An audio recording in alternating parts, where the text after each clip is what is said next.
پرون اوله ورځ the day before yesterday کله چې موږ په انګلیش کې چاته وایو چې پرون اوله ورځ ما هغه ولید the day before yesterday I saw him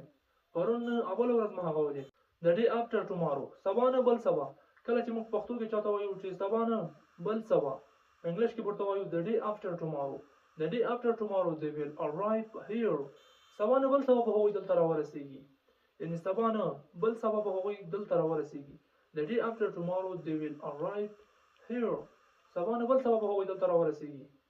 parents مور او پلار والدین کله چې د مور خبره شي بیا ورته mother استعمالو کله چې د پلار خبره شي father استعمالو که د دواړو خبره شي یعنی مور او پلار بیا ورته parents استعمالو I love my parents and vice versa ما ته مې مور او پلار ګران دي او هغوی ته زه هم ګران یم یعنې ما ته مې مور او پلار ګران دي او زه هم هغوی ته ګران یم I love my parents and vice versa ما ته مې مور او پلار ګران دي او هغوی ته زه ګران یم funeral جنازه funeral جنازې ته ویل کېږي پرون ما په یو جنازه کې ګډون وکړ I attended a funeral yesterday پرون ما په یو جنازه کې ګډون وکړ attended ګډون کولو ته وایي او funeral جنازې ته وایي I attended a funeral yesterday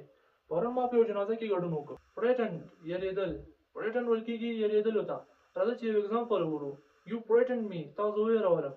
you pretend me تا زه ویرولم یعنې تا زه وډار کړم پښتو کې موږ ډېر کله وایو که نه تا زه وډار کړم you pretend me تا زه ویرولم یا تا زه وډار کړم که غواړئ چې نورې جملې وګورئ او انګلیش په پښتو کې زده کړئ یعنې د انګلیش زده کولو ارمان مو پوره کوي نو زموږ د یوټیوب چینل سره خامخا یوځای شئ او لایک او کمنټ زموږ د سپورټ لپاره کوئ او نور سره هم شیر کړئ